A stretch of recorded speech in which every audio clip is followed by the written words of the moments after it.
அந்தாதி. பாடல் 12.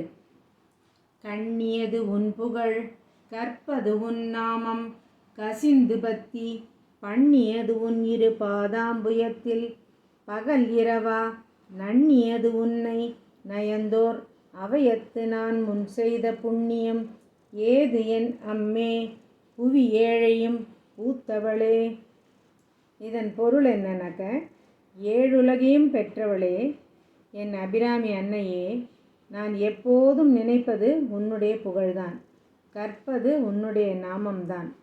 மனம் நெகிழ்ந்து பக்தி செய்து உன் திருவடி தாமரைகளிலேயே இரவும் பகலுமாக அணுகிச் சேர்ந்து உன் அடியார் திருக்கூட்டத்திலேயே தான் நான் இருக்கிறேன்.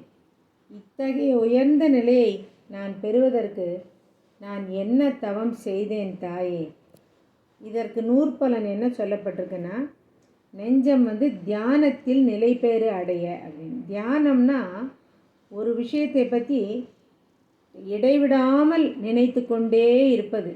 அதுபோல் இறைவியின் அன்பையும் அருளையும் நினைத்து இறைவியையே எந்நேரமும் நினைத்து தியானத்தில் நிலைத்த இன்பம் அடைவது என்று பொருள்.